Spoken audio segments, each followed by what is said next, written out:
Tumigil ang pag-ikot ng mundo ni Maya sa sandaling bumagsak ang kutsara sa plato. Ang tunog niyon, kahit hindi malakas, ay umalingaw-ngaw sa katahimikan ng kanilang hapagkainan na parang isang putok ng baril, isang hudyat, isang hatol. Naramdaman niya ang unti-unting panlalamig ng kanyang dugo. Ayan na naman. Ano ba to, Maya? Ang boses ni Aling Dolores, ang kanyang biyenan, ay kasing talim ng kutsilyo. Hindi ito pasigaw, ngunit puno ng paghamak. Itinuro nito ang mangkok ng sinigang na sa harapan na niya. Sabaw ba to o pinakulo ang tubig lang na may konting gulay? Napayuko si Maya. Ang mga kamay ay mahigpit na nagkuyom sa ilalim ng mesa. Pasensya na po, Mama. Dinagdagan ko na po ng sampalok yan. Dinagdagan? Humalakak si Aling Dolores, isang tawang walang kagalakan. Kung ganito ang timpla mo, mas mabuti pang bumili na lang tayo sa kanto. Walang lasa. Parang pagkatao ng iba dyan, walang dating. Bawat salita ay isang karayom na tumutusok sa puso ni Maya. Ngunit tulad ng dati, ngumiti lang siya. Isang maliit, pilit ng ngiti na sanay na siyang isuot na parang maskara. Sige po, Mama. Sa susunod po, gagalingan ko pa. Hindi na sumagot si Aling Dolores. Itinulak na lang nito ang mangkok palayo. Isang malinaw na mensahe na tapos na ang usapan. Pagkatapos ng pananghalian na tila hindi na natunaw sa kanyang sikmura, tahimik na nagligpit ng pinagkainan si Maya. Bawat platong hinuhugasan niya ay parang isang pighating dinadala. Bawat basong pinupunasan niya ay saksi sa kanyang mga luhang hindi maipatulo. Habang nagpupunas siya ng sahig sa sala, narinig niya si Aling Dolores na may kausap sa cellphone. At gaya ng dati, ipinagmamalaki na naman nito ang bahay na pinaghirapan ni Maya. Oo, kumare. Napakaganda talaga ng bahay ng anak ko. Malakas na sabi ni Aling Dolores, sinisigurong maririnig ni Maya. Si Marco, napakasipag talaga. Lahat ng ito, dugo't pawis niya. Kaya dapat lang na ang lahat dito ay naaayon sa gusto ko. 'Di ba? Ako pa rin ang reyna sa pamamahay na ito. Napapikit si Maya. Naramdaman niya ang pamilyar na pagkirot sa kanyang dibdib. Bahay ng anak mo? Gusto niyang isigaw. Ako ang nagpuyat sa pagtatrabaho. Ako ang nag-ipon. Ako. Ngunit ang mga salita ay nanatili lamang sa loob ng kanyang isipan, nakakulong kasama ng iba pa niyang mga hinaing. Biglang nagring ang kanyang cellphone at sa isang iglap nabura ang lahat ng bigat na kanyang nararamdaman.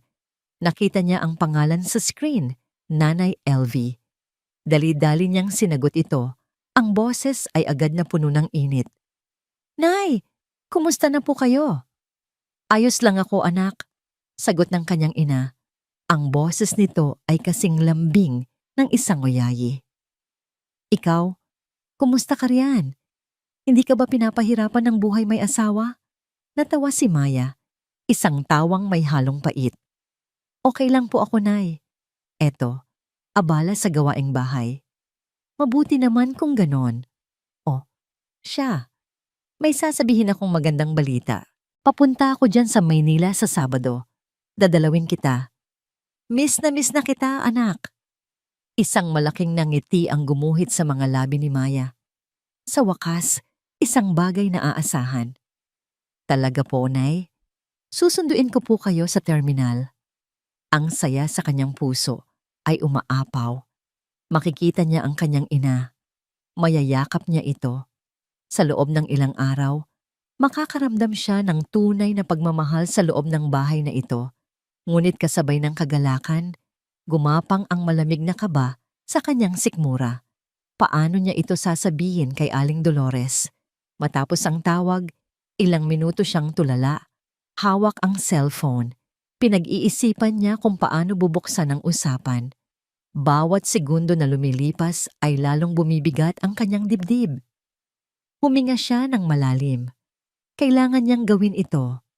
Nakita niya si Aling Dolores na nanonood ng TV sa sala. Dahan-dahan siyang lumapit. Ang bawat hakbang ay tila may bigat na 1 tonelada. "Ah, Mama?" Panimula niya. Halos pabulong. Hindi siya lumingon. "Oh?" "Tumawag po si Nanay," sabi ni Maya. Pinipilit na maging matatag ang kanyang boses. "Darating po siya sa Sabado. Dito po muna siya tutuloy ng ilang araw." Ilang segundong katahimikan.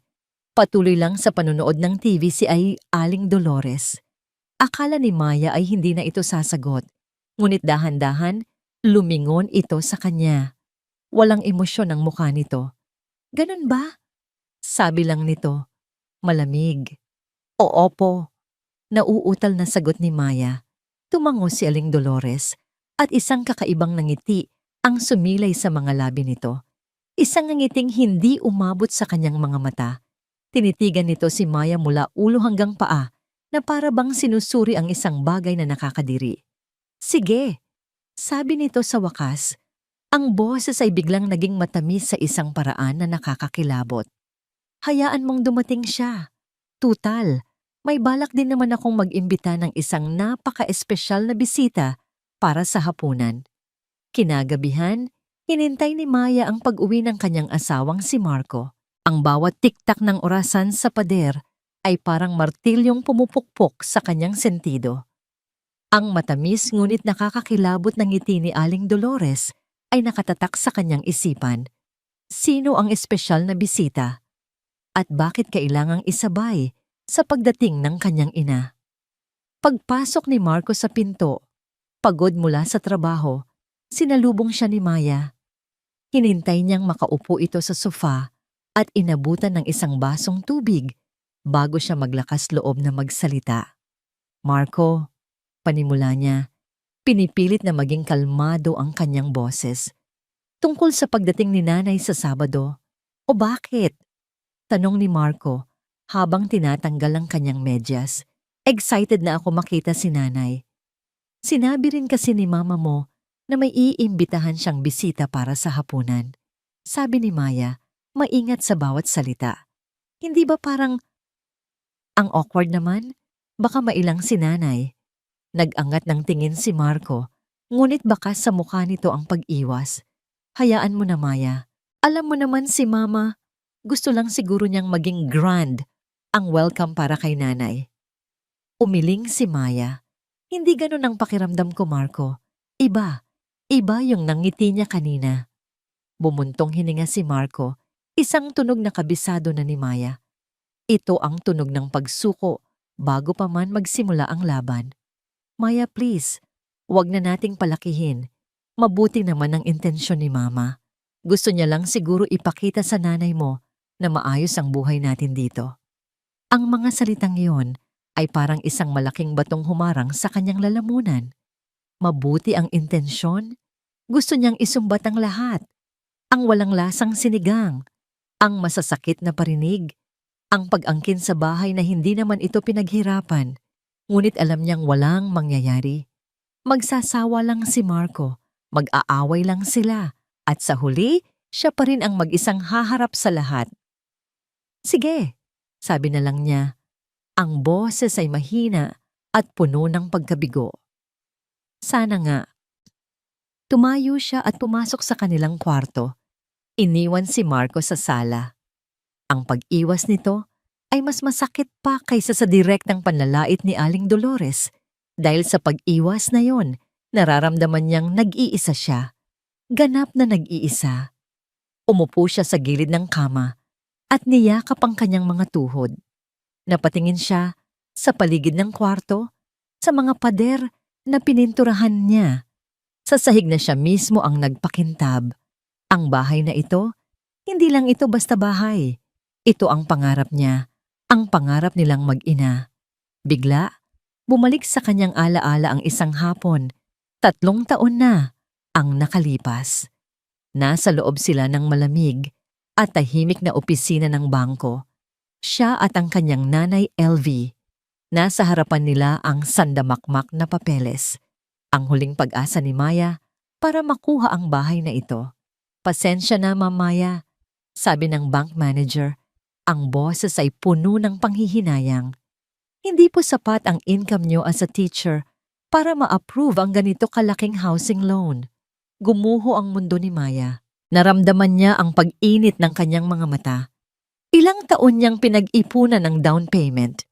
Lahat ng pagtitiis niya sa 2 trabaho ay mawawala lang na parang bula.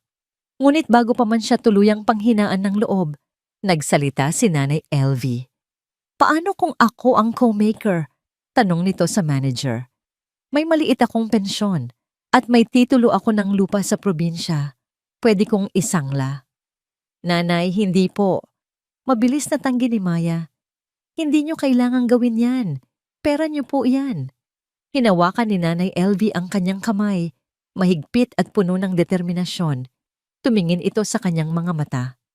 Anak, ang pera, nawawala. Pero ang pangarap para sa anak ko, hindi pwedeng basta na lang mawala.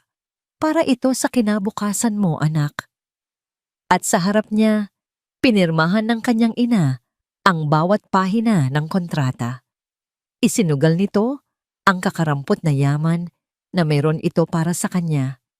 Iyon ang sikreto na nakatago sa bawat pader ng bahay na ito. Hindi ito bahay ni Marco. Sa mata ng batas, ito ay bahay na utang nila ng kanyang ina. Bumalik si Maya sa kasalukuyan, isang butil ng luha ang pumatak sa kanyang kamay. Ang alaalang iyon ang nagbigay sa kanya ng lakas, ngunit ito rin ang nagpalala ng kanyang takot. Hindi niya pwedeng hayaang bastusin ang kanyang ina sa loob mismo ng pamamahay na ito. Isang pamamahay na naitayo dahil sa sakripisyo nito. Kinabukasan, lalong tumindi ang tensyon. Narinig ni Maya si Aling Dolores na kausap ang kanilang kasambahay. Linisin mong maigi ang buong bahay, ha? Lalo na ang kubyertos na silver. Darating ang bisita kong importante. Kailangang magmukha tayong presentable, hindi yung kung ano-ano lang. Bawat salita ay patama sa kanya, sa pagkatao niya, at sa ina niyang malapit nang dumating. Hindi na nakatiis si Maya. Kinuha niya ang kanyang cellphone at tinawagan si Nanay LV. Nay, anak, napatawag ka? Wala naman po. Pagsisinungaling niya, gusto ko lang pong sabihin na kahit anong mangyari pagdating niyo dito, kahit anong makita niyo o marinig, mahal na mahal ko po kayo. Huwag niyo na lang po papansinin kung may marinig man kayo na hindi maganda. Natahimik ang kanyang ina sa kabilang linya. Anak, may problema ba? Wala po, Nay. Basta, mag-iingat po kayo sa biyahe. Hihintayin ko po kayo. Gabi na nang umuwi si Marco. Iba ang itsura nito. Tila balisa. Tila may dinadalang mabigat. Umupo ito sa harapan ni Maya sa hapagkainan. Ilang minuto itong hindi nagsalita. Marco, may problema ba? Tanong ni Maya. Hindi ito makatingin sa kanya ng diretsyo. Maya, panimula nito, nag-aalangan. Nakausap ko si Mama kanina. Hinintay ni Maya ang kasunod. Kinakabahan siya. Sabi ni Mama, huminga ito ng malalim. Ang bisita niya raw sa Sabado ay si Clarissa. Nanigas si Maya sa kanyang upuan. Clarissa, ang pangalang iyon. Natatandaan mo pa ba siya? Sabado. Ang araw na dapat ay puno ng saya para kay Maya ay naging isang mahabang paghihintay na may kasamang kaba. Mula nang banggitin ni Marco ang pangalan ni Clarissa, hindi na mapakali ang kanyang kalooban. Si Clarissa, ang babaeng matagal nang gustong ipakasal ni Aling Dolores kay Marco bago pa man sila nagkakilala. Ang babaeng simbolo ng lahat ng bagay na hindi si Maya, mayaman, sopistikada at mula sa tamang pamilya. Malinaw na ngayon ang lahat. Hindi ito isang simpleng hapunan. Ito ay isang pagtatanghal. At ang kanyang ina, ang kanyang mahal na Nanay LV, ay hindi pa nauhin. Isa siyang manonood na sa pilitang inupo sa unang hilera para masaksihan ang kahihiyan ni Maya. Bandang tanghali, dumating ang tricycle na sinasakyan ni Nanay LV. Bago pa man ito tuluyang huminto, tumakbo na palabas ng bahay si Maya. Ang puso'y tumatalon sa pinaghalong pananabik at takot. Pagbaba pa lang ng kanyang ina, sinalubong na niya ito ng isang mahigpit na yakap. Nay, na-miss ko po kayo ng sobra. Naramdaman niya ang pamilyar na amoy ng kanyang ina. Amoy ng probinsya, ng pagmamahal, ng tahanan. Ang lahat ng bigat sa kanyang dibdib ay tila pansamantalang gumaan. Ako rin anak, sabi ni Nanay Elvie, hinahaplos ang kanyang likod. Aba, lalo kang gumaganda. Hiyang na hiyang ka sa buhay Maynila. Ngumiti lang si Maya, isang nangiting hindi umabot sa kanyang mga mata. Tinulungan niya itong bitbitin ang isang malaking bayong na puno ng mga dala nito. Pagpasok nila sa gate, naroon na sa may pinto si Aling Dolores, nakapamiwang, na may pilit na ngiting nakapaskil sa muka. Oh, narito na pala kayo, Elvie. Welcome sa aming munting tahanan. Salamat, Dolores. Magalang na sagot ni Nanay Elvie. Naku, nag-abala pa ako. May dala akong kaunting pasalubong mula sa probinsya. Inilabas ni Nanay Elvie mula sa bayong ang isang supot ng bagong pitas na mangga at isang bote ng gata na siya mismo ang nagkayod. Mga simpleng bagay, ngunit puno ng pagmamahal. Inabot niya ito kay Aling Dolores. Ngumiti si Aling Dolores, ngunit kinuha niya ang mga pasalubong gamit lamang ang dulo ng kanyang mga daliri, na para bang isang bagay na marumi. Hindi man lang niya ito tiningnan. Salamat dito, sabi niya, at walang seremonyang ipinatong ang mga ito sa isang maliit na mesa sa gilid ng pinto, sa tabi mismo ng lalagyanan ng payong, isang lugar na para sa mga bagay na hindi importante. Nakita ni Maya ang lahat, bawat kilos, bawat tingin. Isang munting kirot ang muling sumundot sa kanyang puso, ngunit pinili niyang maging tahimik para sa kanyang ina. Pumasok na rin si Marco mula sa kwarto, nakangiti. Nay! Buti po nakarating kayo ng ligtas. Bumeso ito kay Nanay Elvie. Tamang-tama. Maghahapunan tayo ng masarap mamaya. Sinubukan ni Marco na maging masayahin. Nagtanong siya tungkol sa biyahe, sa mga tanim sa probinsya. Ngunit ang mga sagot lang ni Aling Dolores ay, at talaga ba? Habang ang mga mata ay abala sa cellphone, ang tensyon sa sala ay halos mahahawakan sa kapal. Ang usapan ay namatay na parang isang kandilang naubusan ng hangin. Maya-maya, nagpaalam si Maya na maghahanda na ng mga lulutuin para sa hapunan. Sumunod si Nanay Elvie sa kusina. Anak, tulungan na kita. Alok nito. Sanay naman ako sa kahit anong lutuin. Isang munting ang ngiti ang sumilay sa labi ni Maya. Ito ang namiss niya, ang makasama ang ina sa kusina. Sige po, Nay. Pakihiwa na lang po nitong mga gulay. Ngunit bago pa man mahawakan ni Nanay Elvie ang kutsilyo, pumasok si Aling Dolores sa kusina na may dalang baso ng tubig. Nakita niya ang eksena. Naku, Elvie, wag na, sabi nito sa isang boses na nagpapanggap na nag-aalala. Magpahinga ka na lang doon sa sala. Baka hindi ka sanay sa mga gamit dito sa modernong kusina. Hayaan mo na si Maya diyan. Sanay na yan na mag-isang kumilos. Ang mga salita ay binitawan na parang isang kaswal na komento. Ngunit para kay Maya, isa iyong direktang sampal. Isang sampal sa kanyang ina. Isang sampal sa kanilang pinagmulan. Nakita niya ang bahagyang pagbabago sa mukha ng kanyang ina. Isang mabilis na pagdaan ng sakit bago ito muling ngumiti. Ganun ba? Sige, sige. Doon na lang muna ako. Naiwan si Maya sa kusina. Nakatayo, hawak ang sandok. Ang mga kamay niya ay nanginginig sa pinipigilang galit. Ang hangin ay tila lalong kumapal, lalong naging mahirap hingahan. Dumating ang oras ng hapunan. Inihanda ni Maya ang lahat sa mesa.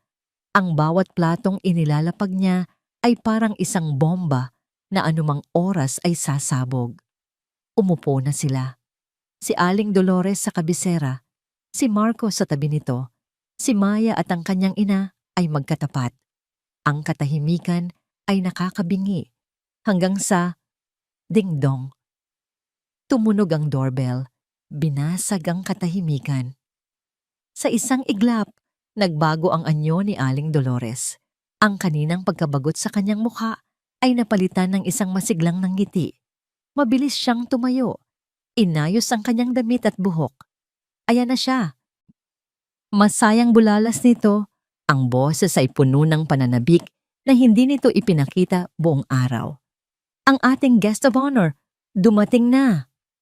At sa harap nilang lahat, si Aling Dolores mismo ang naglakad papunta sa pinto upang personal na pagbuksan ang kanilang bisita. Bumukas ang pinto at pumasok ang isang babaeng tila sinadya ng tadhana na maging kabaligtaran ni Maya sa lahat ng bagay, si Clarissa. Suot niya ang isang eleganteng pulang bestida na bumagay sa kanyang makinis na balat.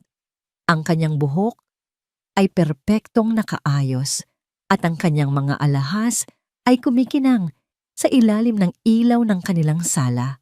May dala siyang isang bote ng mamahaling alak na agad niyang iniabot kay Aling Dolores na parang isang matagal ng kaibigan.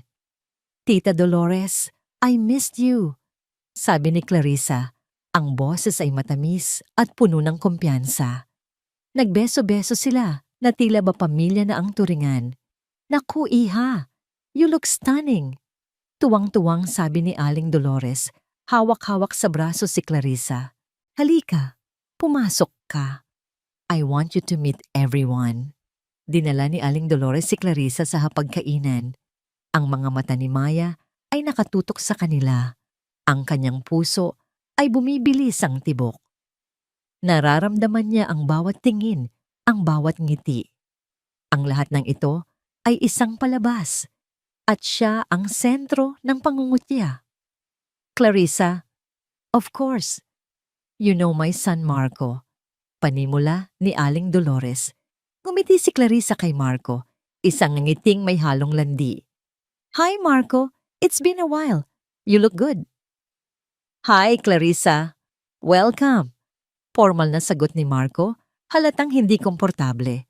Umiwas ito ng tingin at tumingin kay Maya na parang humihingi ng paumanhin. Hindi pinansin ni Aling Dolores ang tensyon. Ipinagpatuloy niya ang pagpapakilala. "And this is Maya, Marco's wife." Ang paraan ng pagbigkas ni Aling Dolores sa salitang wife ay parang isang pang-insulto. Tumingin si Clarissa kay Maya, isang mabilis na sulyap mula ulo hanggang paa, at ngumiti ng isang pilit na ngiti. "Oh, nice to meet you." "And this?"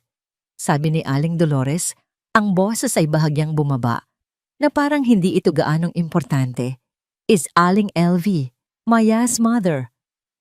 "Magandang gabi po," magalang nabati ni Nanay LV. Isang mabilis na tango lang ang isinagot ni Clarissa bago muling ibinaling ang buong atensyon kay Aling Dolores. Umupo si Clarissa sa pagitan ni Aling Dolores at Marco.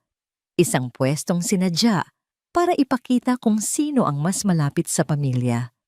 Nagsimula ang hapunan, o mas tamang sabihin, nagsimula ang pagpapahirap. "Ang ganda ng bahay niyo, tita," sabi ni Clarissa habang inililibot ang tingin sa paligid. Ang mga mata niya ay dumaan sa mga kurtina, sa mga muebles, sa bawat dekorasyon na si Maya mismo ang pumili. "Marco, you're so lucky to have a wonderful mother who provided everything for you." Hindi sumagot si Marco. Si Maya naman ay napahigpit ang hawak sa kanyang kubyertos sa ilalim ng mesa. Bawat papuri ni Clarissa para kay Aling Dolores ay isang patama sa kanya. Kumuha ng pagkain si Aling Dolores at inilagay sa plato ni Clarissa. "Naku, kumain ka, iha. Ipinagluto kita ng paborito mong kare-kare. Alam kong ayaw mo ng mga simpleng pagkain lang." Pagkatapos, kumuha ulit siya at inilagay sa plato ni Marco. "Kumain ka, anak. Kailangan mong lumakas."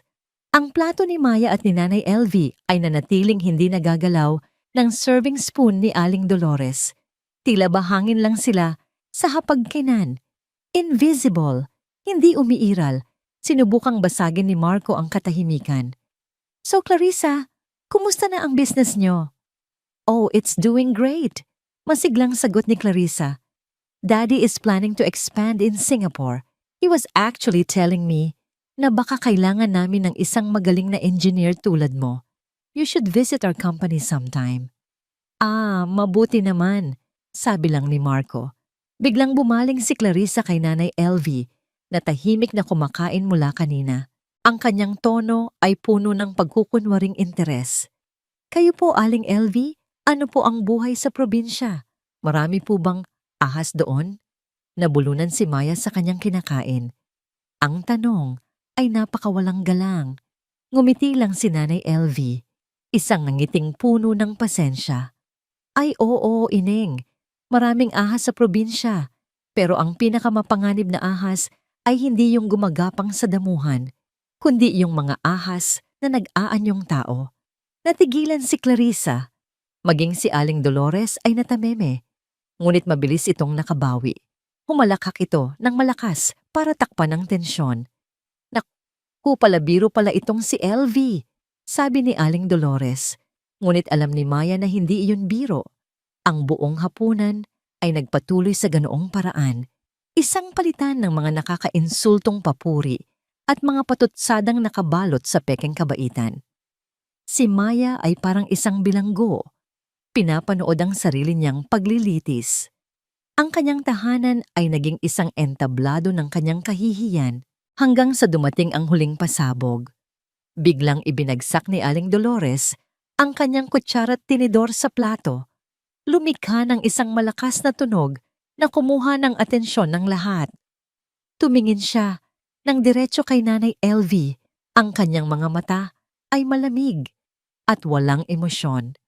Ang kanyang boses ay kalmado, ngunit bawat salita ay may bigat na parang bato. Alam mo, LV, panimula niya. Ngayon ko lang napansin, medyo masikip pala tayo dito sa mesa para sa ating guest of honor.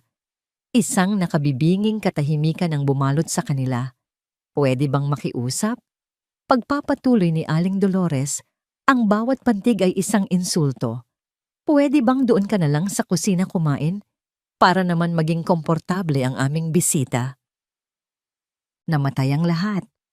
Ang mahinang tunog ng aircon, ang halos hindi marinig na pag-uusap ng mga kapitbahay sa labas, ang tibok ng puso ni Maya sa loob ng kanyang dibdib. Lahat ay tila huminto sa isang iglap. Ang mga salita ni Aling Dolores ay nanatiling nakalutang sa hangin, isang lason na dahan-dahang kumakalat sa buong silid. Sa kusina ka na lang kumain. Ang mga mata ng lahat ay napako kay Nanay LV. Nakita ni Maya ang pagdaan ng iba't ibang emosyon sa mukha ng kanyang ina. Una ay ang gulat. Sumunod, ang hindi paniniwala. At ang huli, ang pinakamasakit sa lahat, ay ang isang malalim, nakakapanlumong hiya. Nakita ni Maya kung paano biglang nawala ang kulay sa mukha ng kanyang ina. Nakita niya ang bahagyang panginginig ng mga kamay nito na nakapatong sa kanyang kandungan. At sa kabila ng lahat, nakita ni Maya ang isang pilit na ngiti na sinubukan nitong isuot. Isang maskara para pagtakpan ang sakit para hindi mag-alala ang kanyang anak. Ay, sige! Narinig ni Maya na sinabi ng kanyang ina. Ang boses ay basag at halos pabulong. Pasensya na. Nakakahiya naman sa bisita. Dahan-dahan, nagsimulang itulak ni Nanay LV ang kanyang upuan paatras. Ang bawat sentimetro ng pag-usad niyon sa sahig ay parang isang kutsilyong humihiwa sa puso ni Maya. Bawat tunog ng pag-angat ng kanyang ina mula sa pagkakaupo ay isang malakas na sampal sa kanyang pagkatao. Ito na yon, ang pinakamatinding insulto. Ang pinakawalang pusong pagtrato sa taong nagbigay buhay sa kanya, sa taong nagsakripisyo ng lahat para lang maibigay ang bahay na kanilang tinatapakan ngayon. Ang mga mata ni Maya ay desperadong lumingon kay Marco. Marco, please, sabihin mo isang bagay, gawin mo isang bagay, pakiusap. Ngunit ang kanyang asawa ay nakatungo lang, nakatitig sa sarili nitong plato na para bang iyon ang pinaka-interesanting bagay sa buong mundo. Hindi ito kumikibo, hindi ito gumagalaw. Ang kanyang pananahimik ay isang malinaw na pag-amin ng pagkatalo. isang pagsang-ayon sa kalupitan ng kanyang ina. At sa sandaling iyon, isang bagay sa loob ni Maya ang nabasag. Ang lahat ng taon ng pagtitiis, ang lahat ng luhang nilunok, ang lahat ng salitang kinimkim, ang lahat ng sakit na tiniis niya sa ngalan ng pakikisama ay biglang umapaw na parang isang rumaragasang ilog na sumira sa dam. Hindi, hindi na ako papayag. Isang malakas na tunog ang bumasag sa nakabibinging katahimikan. Ang tunog ng kanyang silya na marahas na kumaskas sa sahig. Tumayo si Maya. Ang lahat ng mata ay napunta sa kanya. Ang kanyang mga kamay ay nakakuyom sa magkabilang gilid, nanginginig hindi sa takot, kundi sa galit na matagal nang natutulog. Tama na, sabi niya. Ang kanyang boses ay nanginginig sa simula. Ngunit habang binibitawan niya ang bawat salita, ito ay tumitigas, nagiging matatag, puno ng kapangyarihang hindi niya alam na taglay niya. Itinuon niya ang kanyang nag-aapoy na mga mata kay Aling Dolores.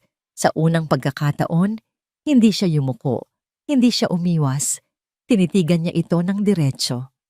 Ang nanay ko, maring sabi ni Maya, ay hindi aalis sa upuan niya.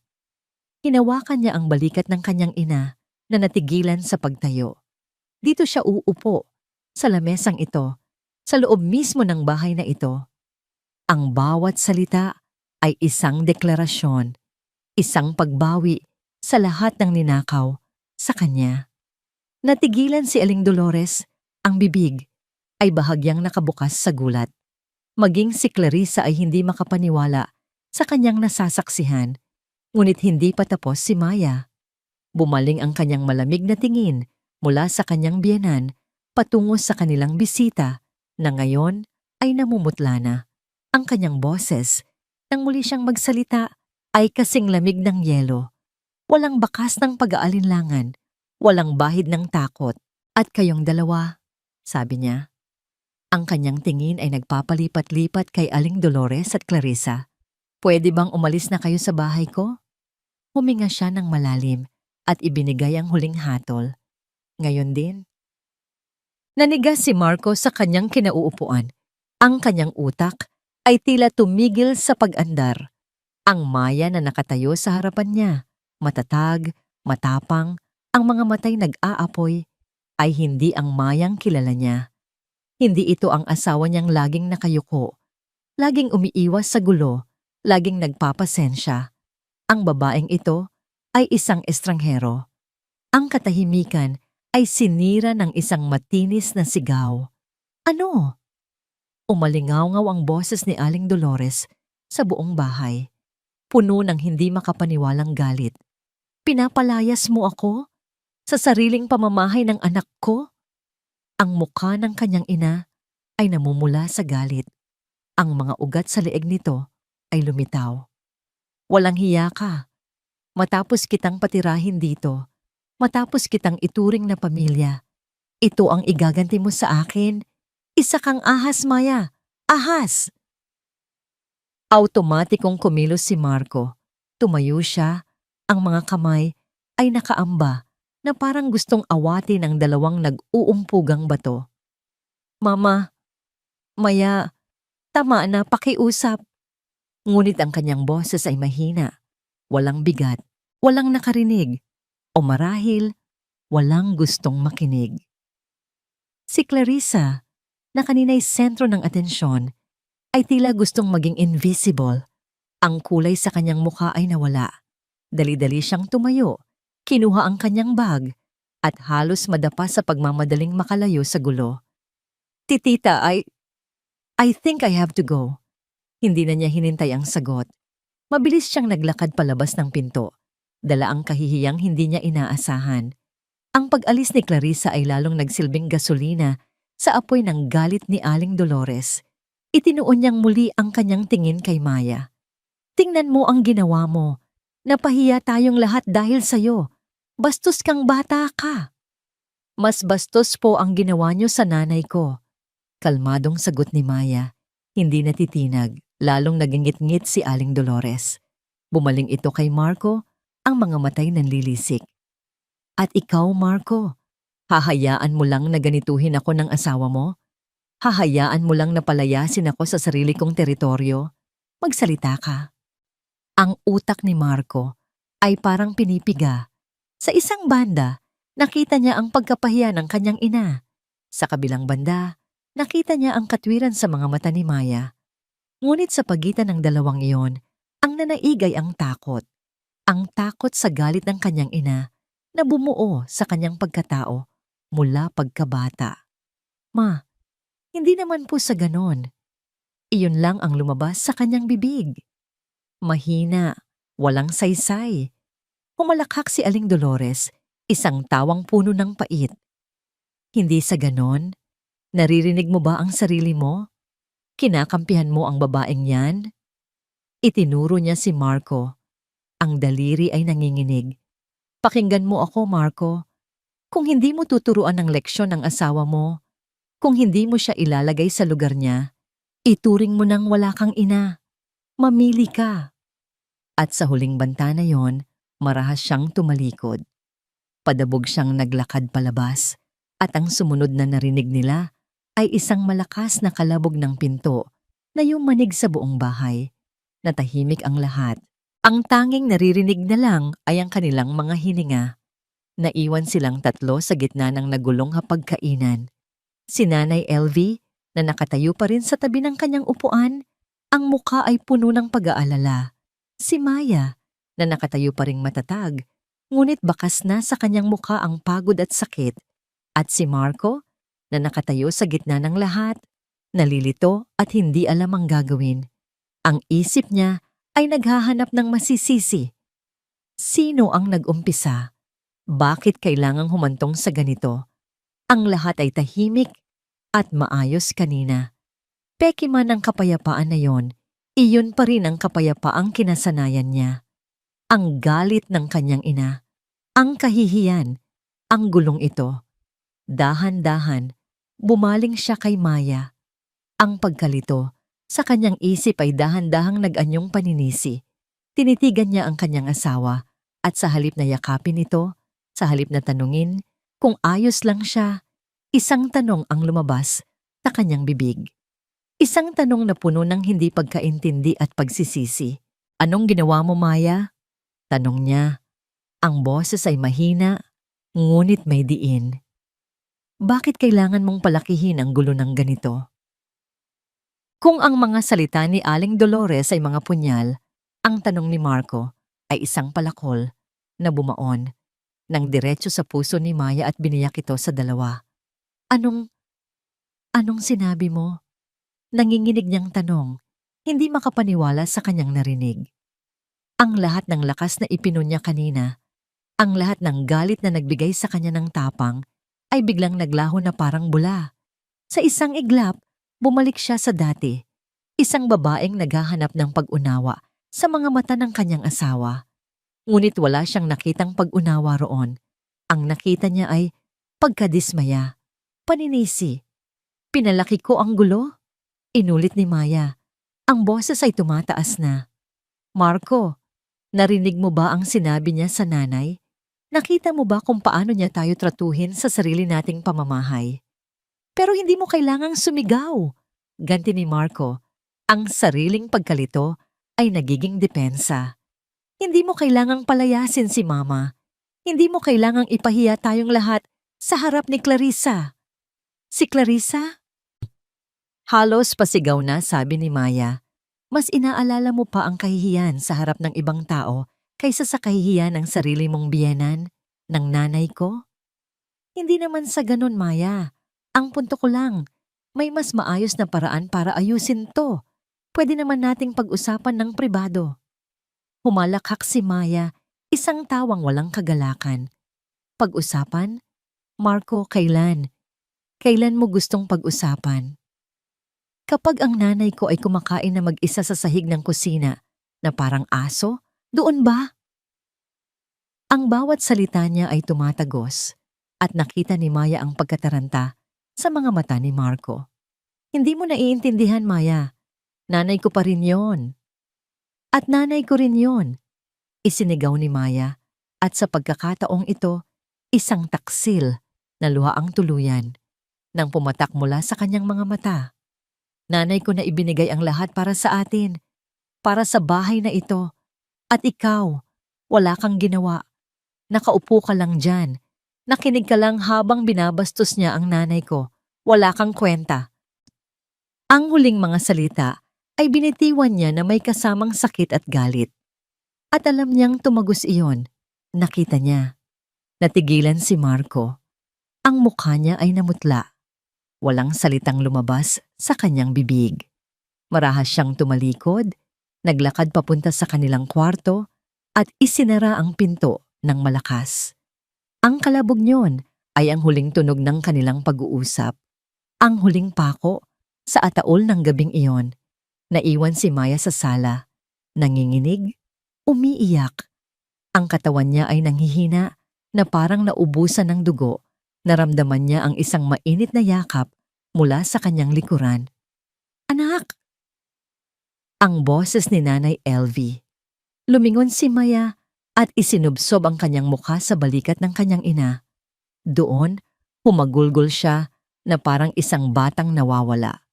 Ang lahat ng sakit, lahat ng bigat, lahat ng pag-iisa ay ibinuhos niya sa yakap na yon. Tama ang ginawa mo, anak. Bulong ni Nanay Elvie, hinahaplos ang kanyang buhok. Huwag mong isipin na nagkamali ka. Ipinagtanggol mo ako. Ipinagtanggol mo ang tama. Proud na proud ako sa'yo. Ngunit ang mga salita ng kanyang ina, kahit gaano pa katamis, ay hindi kayang punan ang butas na nilikha ng pananahimik ni Marco. Ipinagtanggol niya ang kanyang ina, oo. Pero sa anong kapalit? Ang kanyang asawa, ang kanyang pagsasama, ang kapayapaan sa loob ng kanyang tahanan. Matapos ang ilang sandali, kumalas siya sa pagkakayakap. Pinunasan niya ang kanyang mga luha. Nay, magpahinga na po kayo sa guest room. Paano ka? Okay lang po ako, Nay. Aayusin ko lang po ito.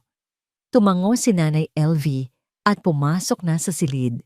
Naiwan si Maya mag-isa sa sala. Sa gitna ng mga tirang pagkain at basag na pangarap, tumingin siya sa paligid, sa mga pader, sa mga muebles. Ang bahay na ito, na dati simbolo ng kanyang tagumpay, ngayon ay parang isang malaking kulungan. Ang bawat sulok nito ay nagpapaalala sa kanya ng kanyang kabiguan. Nanalo siya sa isang laban ngayong gabi, ngunit pakiramdam niya'y natalo siya sa buong giyera. Umupo siya sa sofa, sa dilim. Yakap-yakap ang sarili. Ang katahimikan ay masakit. Ang pag-iisa ay nakakabingi. Maya-maya, narinig niya ang mahinang pagring ng cellphone mula sa loob ng kanilang kwarto. Pinilit niyang huwag pansinin, ngunit ang kanyang pandinig ay tila lalong tumalas. Narinig niya ang boses ni Marco, mahina at pilit. Hello, Ma? Opo, alam ko po. Pasensya na po. Hindi na po mauulit. Ako po ang bahala. Sige po, Ma. Aayusin ko po ito. Bawat salita ni Marco ay isang patak ng lason sa kanyang pandinig. Ang tono nito, ang tono ng isang batang masunurin na nangangako sa kanyang ina. Ang dumurog sa kung anumang natitirang pag-asa sa puso ni Maya. Sa gabing iyon, naintindihan niya, hindi lang siya nag-iisa, kalaban niya silang dalawa. Kinabukasan, ang bahay ay binalot ng isang mabigat at hindi natural na katahimikan. Hindi nag-usap si Maya at Marco. Kumilos sila sa paligid ng isa't isa na parang dalawang multo, nag-iiwasan ng tingin. Bawat isa ay nakakulong sa sari-sariling mundo ng hinanakit. Si Nanay Elvie ay nanatili sa loob ng guest room, marahil para bigyan sila ng espasyo, o marahil dahil hindi na rin niya alam kung paano kikilos sa loob ng bahay na puno ng tensyon. Tanghali na nang basagin ang katahimikan. Isang malakas, marahas na pagkatok sa pinto ang yumanig sa kanilang lahat. Hindi ito ordinaryong katok. Ito ay isang pagkatok na may halong galit at pagbabanta. Nagkatinginan si Maya at Marco sa unang pagkakataon mula pa kagabi. Sa mga mata ni Marco, nakita ni Maya ang takot. Bago pa man makakilos ang sinuman, bumukas ang pinto. Si Aling Dolores, nakasuot ng itim na damit na tila nakikipaglamay, ay pumasok na hindi man lang naghihintay na pagbuksan at hindi siya nag-iisa. May kasama siyang isang lalaking nasa edad 40, nakasuot ng barong, may dalang itim na briefcase. Ang itsura nito ay seryoso at propesyonal. Magandang araw. Bati ni Aling Dolores, ang boses ay malamig at puno ng panunuya. Sana ay hindi kami nakakaabala sa inyong payapang umaga. Mama, anong ginagawa niyo dito? Nanginginig na tanong ni Marco, lumapit sa kanyang ina. Ngunit hindi siya pinansin ni Aling Dolores. Ang mga mata nito ay nakapako kay Maya. Nandito ako para ayusin ang gusot na ginawa ng asawa mo. Ibinigay niya ang isang senyas sa lalaking kasama niya. Naglakad ito papalapit at huminto sa gitna ng kanilang sala. Inilapag nito ang briefcase sa mesa at binuksan ito. Siya ay si Attorney Reyes, pagpapakilala ni Aling Dolores. Nandito siya para ipaliwanag ang ilang bagay sa iyo, Maya, dahil mukhang kinalimutan mo na kung saan ka lang nakalugar sa pamamahay na ito. Si Nanay LV, na narinig ang komosyon, ay lumabas mula sa kwarto. Ang mukha niya ay puno ng pag-aalala. Si Attorney Reyes ay tumikhim. Good morning, formal niyang bati. Ako'y narito bilang legal counsel ni Mrs. Dolores Cruz. Kumuha siya ng ilang dokumento mula sa kanyang briefcase. Ayon sa mga hawak kong papeles, ang bahay at lupa na ito ay binili at ipinangalan sa anak niyang si Mr. Marco Cruz. Bilang asawa, ikaw, Mrs. Maya Cruz, ay may karapatan dito bilang conjugal property. Subalit, diniinan niya ang huling salita. Ang karapatang iyon ay nakasalalay sa mabuting pagsasama ninyong mag-asawa. Dahil sa mga pangyayari kagabi, ang hayagang hindi paggalang, paninigaw, at pagpapalaya sa ina ng iyong asawa na maituturing na emotional at verbal abuse ay malinaw na basihan para sabihing mayroong irreconcilable differences at psychological incapacity sa iyong parte. Nanlamig si Maya. Ang mga legal na terminong ginagamit ng abogado ay parang mga dayuhang salita na hindi niya maintindihan, ngunit nararamdaman niya ang bigat ng mga ito. Anong ibig niyong sabihin? Naguguluhang tanong ni Maya. Ang ibig kong sabihin, ma'am, sabi ng abogado, ang boses ay walang emosyon. Ay may karapatan si Aling Dolores bilang nag-iisang magulang at nag-ambag sa pagbili ng property na ito na hilingin sa kanyang anak na protektahan ang kanyang kapakanan. At kung kinakailangan, may legal na basihan kami para hilingin sa korte na ikaw ang umalis sa pamamahay na ito habang inaayos ang inyong marital issues. Hindi! Sigaw ni Marco. Ang mukha ay namumutla. Mama, ano ba to? Sobra na to. Manahimik ka, Marco. Sigaw pabalik ni Aling Dolores. Pinoprotektahan lang kita. Ang ari-arian mo. Tingnan mo ang ginawa niya.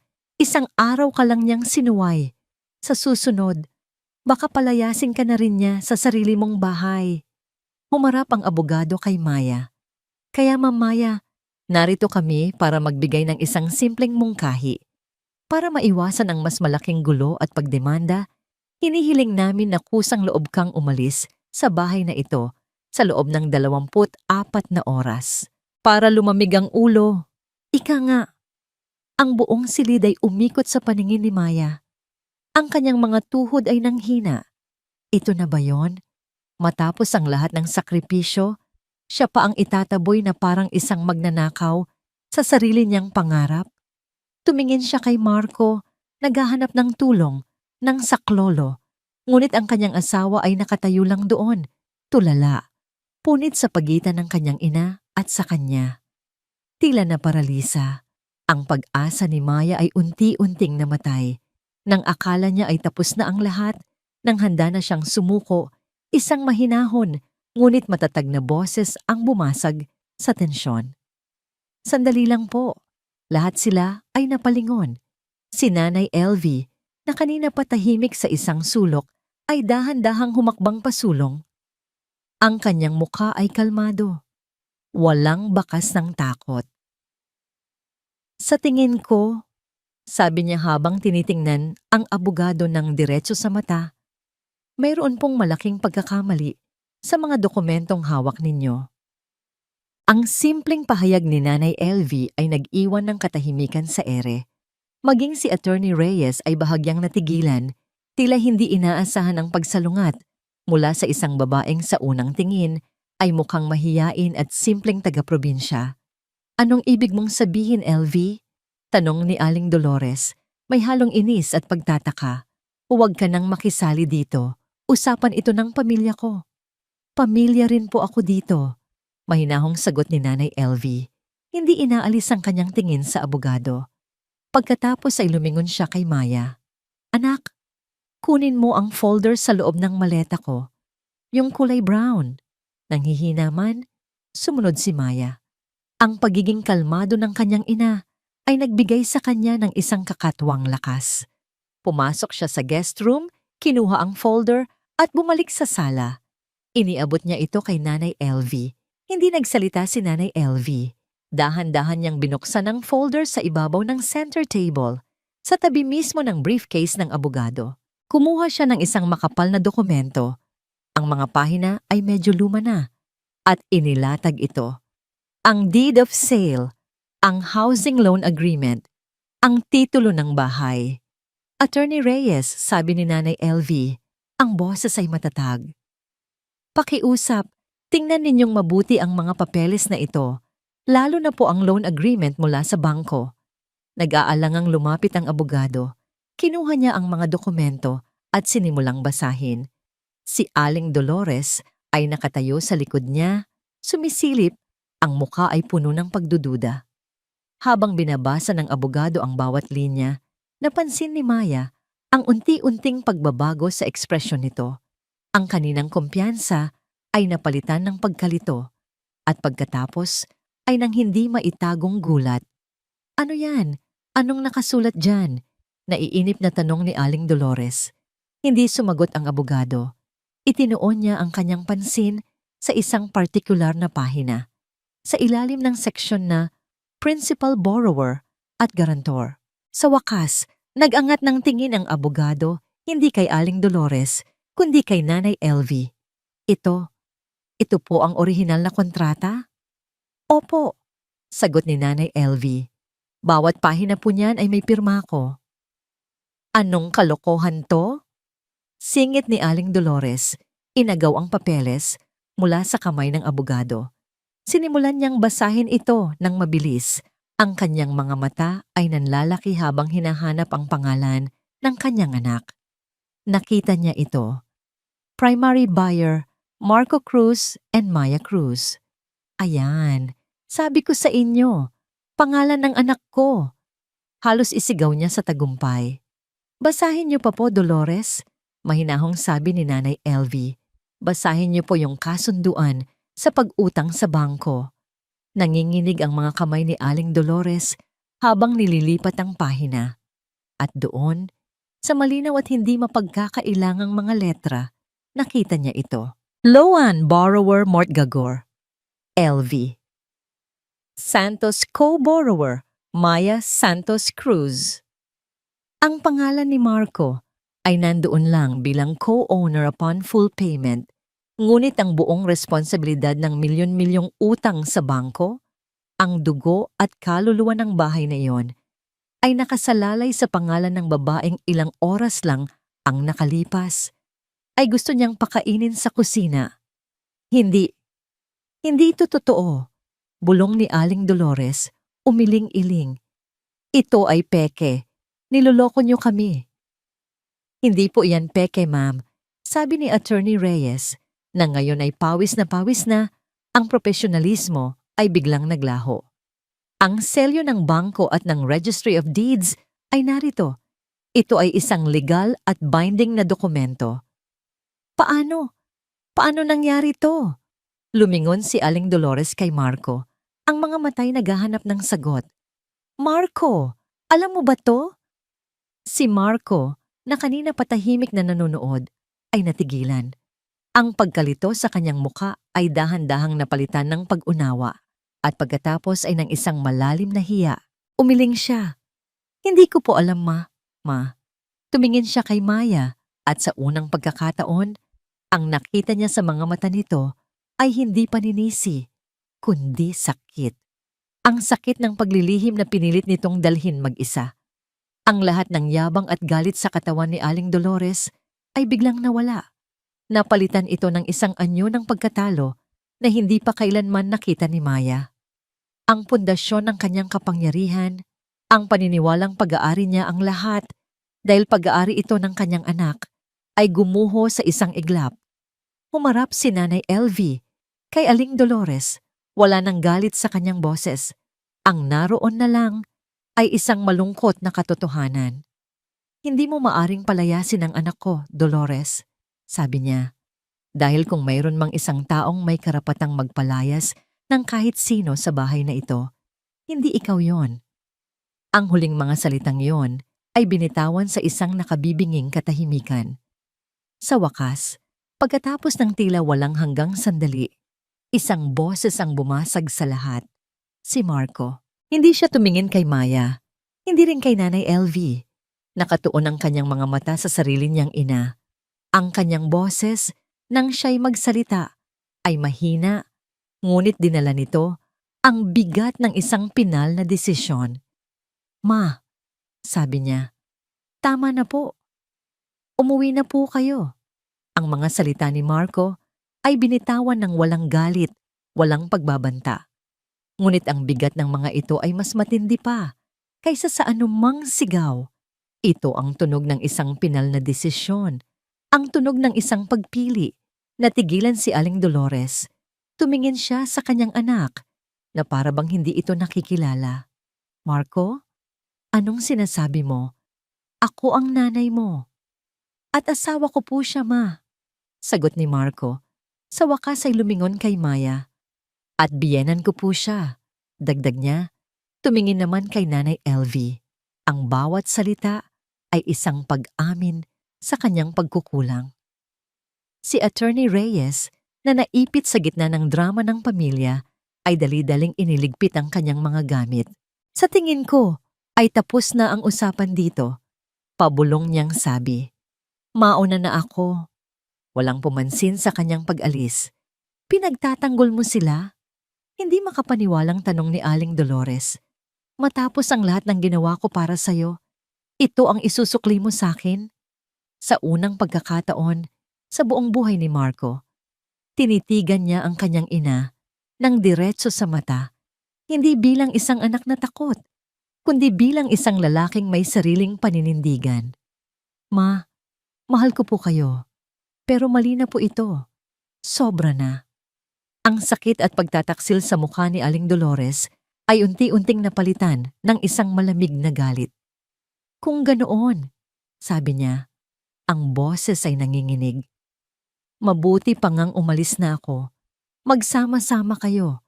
Pero tandaan mo, Marco, sa oras na talikuran mo ako, wala ka nang babalikan. Tumalikod si Aling Dolores at naglakad palabas ng pinto. Sa pagkakataong ito, hindi niya ito isinara ng malakas. Isinara niya ito ng dahan-dahan, isang tahimik at pinal na pagsasara ng isang kabanata sa buhay nilang lahat. Nang mawala na ang kanyang ina, ang lakas na ipinakita ni Marco ay biglang gumuho. Napaupo siya sa sofa, isinubsob ang mukha sa kanyang mga palad. Ang kanyang mga balikat ay nagsimulang manginig. Hindi alam ni Maya kung ano ang gagawin. Ang isang bahagi niya ay gustong manumbat, ang isang bahagi ay gustong manahimik. Ngunit ang nakikita niya ngayon ay hindi ang duwag niyang asawa. Nakikita niya ang isang lalaking wasak. Si Nanay LV ang unang kumilos. Lumapit ito kay Marco at marahang hinaplos ang kanyang likod. Iho, sabi nito sa isang malumanay na boses. Nag-angat ng tingin si Marco. Ang kanyang mga mata ay pula at puno ng luha. Tumingin siya kay Nanay Elvie. Ang mukha ay puno ng hiya at pagsisisi. "Nanay, patawarin niyo po ako," sabi niya. Ang boses ay basag. "Sa lahat po ng ginawa ng mama, sa hindi ko po pagprotekta sa inyo, sa lahat-lahat po, patawad po." Umiling si Nanay Elvie. "Wala na yon, iho. Ang mahalaga, alam mo na ngayon ang tama." Pagkatapos, tumingin si Marco kay Maya. Dahan-dahan siyang tumayo at lumapit dito. Ang bawat hakbang ay tila isang paglalakbay na puno ng bigat. Huminto siya sa harapan ng kanyang asawa. "Maya," sabi niya, ang kanyang boses ay halos pabulong. Tila may gusto siyang sabihin, ngunit walang salitang lumalabas. Sa halip, ginawa niya ang isang bagay na hindi pa niya kailanman nagawa. Dahan-dahan siyang lumuhod sa harapan ni Maya. Nabigla si Maya, agad niyang sinubukang itayo ito. "Marco, anong ginagawa mo? Tumayo ka dyan." Ngunit umiling si Marco, hinawakan ang kanyang mga kamay at tumingala sa kanya. Sa unang pagkakataon, nakita ni Maya ang kanyang asawa na umiiyak nang walang pagpipigil. Ang mga luha ay malayang dumadaloy sa mga pisngi nito. Mga luhang hindi para sa kanyang ina, kundi para sa kanya. "Patawarin mo ako," sabi niya. Ang boses ay garalgal at puno ng sakit. "Patawarin mo ako, Maya, sa pagiging duwag ko, sa pagiging mahina ko, sa lahat ng gabing hinayaan kitang umiyak mag-isa, sa lahat ng pagkakataong hindi kita naipagtanggol, sa lahat ng sakit na tiniis mo ng dahil sa akin." Humigpit ang hawak niya sa mga kamay ni Maya. "Nakita ko lahat. Narinig ko lahat. Pero pinili kong maging bulag at bingi dahil natakot ako. Pero ngayon, mas natatakot akong mawala ka." Ang bawat salita ay isang pag-amin na matagal nang gustong marinig ni Maya. Ngunit ang puso niya, na nasugatan ng paulit-ulit, ay hindi pa handang maghilom agad-agad. Ang sakit ay masyadong malalim. "Hindi ko alam, Marco," mahinang sagot ni Maya. Ang sarili niyang mga luha ay nagsimula na ring pumatak. "Hindi ko alam kung kaya ko pa." "Alam ko," sabi ni Marco, tumango-tango. "Hindi kita mamadaliin, pero ipapangako ko sa iyo, Maya. Simula ngayon, araw-araw, ipapakita ko sa iyo na karapat-dapat ako sa iyo. Magsisimula ako ulit. Magsisimula tayo ulit, kung papayagan mo ako." Hindi sumagot si Maya. Ang katahimikan ay nanatili sa pagitan nila, puno ng mga tanong na walang kasagutan. Tumayo si Marco, ngunit hindi nito binitawan ang kanyang mga kamay. Hinintay niya ang hatol nito. Tumingin si Maya sa paligid. Sa nagulong sala, sa mga tirang pagkain sa hapagkainan na naging saksi sa kanilang pinakamasakit na gabi. Ang lahat ay kailangang ayusin. Ang lahat ay kailangang linisin. Bumuntong hininga siya. Isang malalim na hininga na nagmula pa sa kaibuturan ng kanyang pagkatao. "Kailangan ko ng panahon, Marco," sabi niya sa wakas. Ang boses ay pagod, ngunit malinaw. Pagkatapos, tumingin siya sa hapagkainan. "Pero, simulan natin sa pagliligpit ng mesa." Lumipas ang ilang linggo. Ang bahay na dating parang isang malamig at malungkot na piitan ay unti-unting nagbago.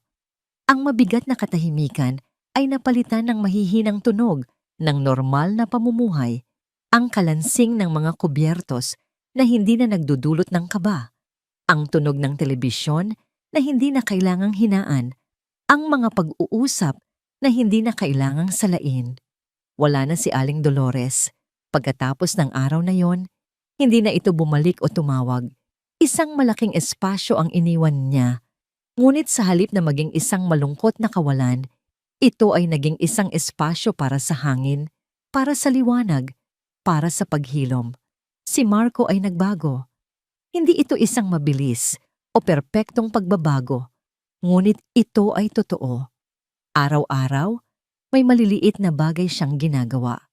Umuuwi siya ng mas maaga mula sa trabaho, hindi na para umiwas, kundi para makasama sila. Nagdadala siya ng paboritong merienda ni Maya o minsan ng paboritong prutas ni Nanay Elvie. Siya na ang nagkukusang maghugas ng pinggan pagkatapos ng hapunan. Mga simpleng bagay, ngunit para kay Maya, ang mga yon ay mas malakas pa kaysa sa anumang pangako.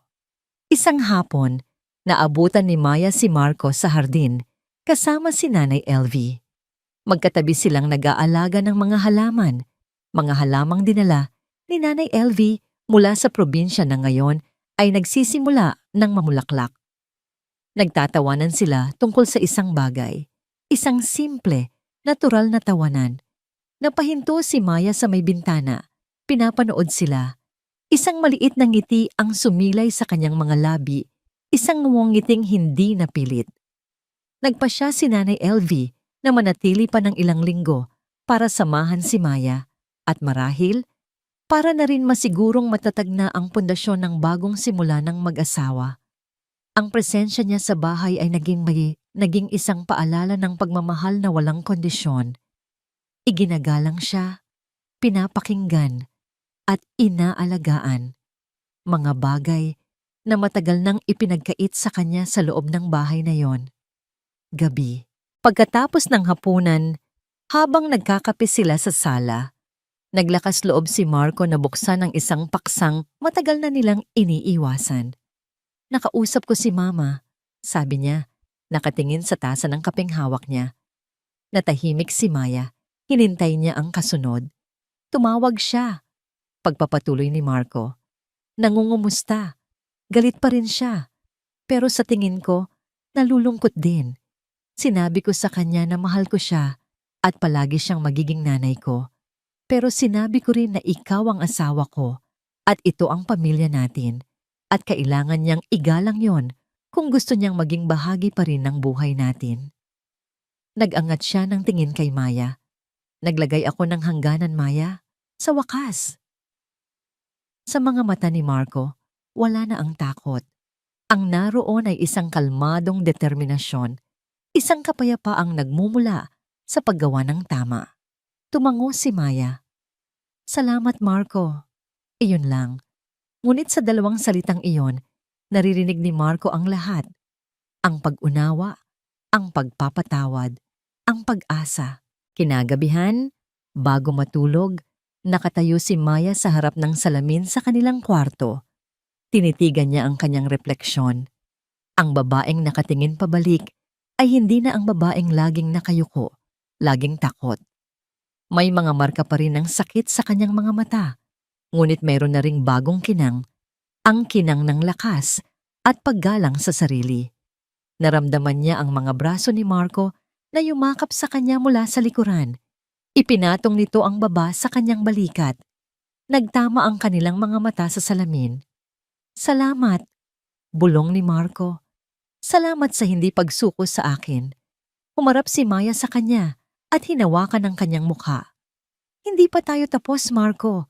Mahaba pa ang lalakbayin natin, pero ngayon, alam kong magkasama na tayo. Kinabukasan linggo, sabay-sabay silang kumain ng almusal, si Marco, si Maya at si Nanay Elvie, sa parehong hapagkainan kung saan naganap ang pinakamalaking unos sa kanilang buhay. Ngunit ngayon, ang mesa ay puno ng sinangag, itlog at tawanan. Ang sikat ng araw ay malayang pumapasok sa bintana, nagbibigay liwanag sa buong silid. Pinanood ni Maya ang kanyang asawa na naglalagay ng pagkain sa plato ng kanyang ina. Pinanood niya ang kanyang ina na nakikipagbiruan sa kanyang asawa. Ang lahat ay payapa. Ang lahat ay tama. Napangiti siya, isang napangiting nagmumula sa kaibuturan ng kanyang kaluluwa. Isang ngiting puno ng pasasalamat at kapayapaan. Ito na. Sabi niya sa kanyang sarili, ito na ang tahanan na pinangarap ko. Isang tahanan na itinayo hindi lang sa semento, kundi sa paggalang at pagmamahal. At sa unang pagkakataon, sa loob ng napakatagal na panahon, naramdaman ni Maya na tunay siyang nakauwi. At dito nagtatapos ang kwento ni Maya at Marco. Maraming salamat sa inyong walang sawang pagsubaybay at pakikinig. sa bawat kabanata ng kanilang paglalakbay. Mula sa unang patak ng pighati hanggang sa huling sinag ng pag-asa, naging karamay namin kayo. Habang isinusulat ko ang kwentong ito, naramdaman ko ang bawat sakit, bawat galit, at bawat munting tagumpay ni Maya. Naging paalala ito sa akin na sa loob ng bawat isa sa atin, lalo na sa mga kababaihan, ay mayroong isang hindi matatawarang lakas. Isang lakas na kayang bumago hindi lang ng sarili nating kapalaran, kundi pati na rin ng mga taong nakapaligid sa atin. Ang kwento ni Maya at Marco ay isang paalala na ang tunay na tahanan ay hindi nasusukat sa ganda ng istruktura o sa halaga ng mga materyales. Ito ay itinayo sa pundasyon ng paggalang, itinindig ng mga haligi ng pag-unawa at binububungan ng wagas na pagmamahalan. Ito rin ay isang salamin na nagpapakita na ang pagpapatawad ay hindi laging madali. Ngunit ito ang tanging susi sa isang tunay na bagong simula. Sana, sa pagtatapos ng kwentong ito, mayroong isang aral o inspirasyon na tumatak sa inyong mga puso. Hangad ko pong marinig ang inyong mga saloobin. Ano ang pinakapaborito ninyong eksena? Anong aral ang inyong natutunan? Huwag po kayong mag-atubiling i-comment sa ibaba ang inyong mga nararamdaman. Ang inyong mga boses ay mahalaga sa akin. Muli, mula sa kaibuturan ng aking puso, maraming salamat po. Hanggang sa ating susunod na kwento.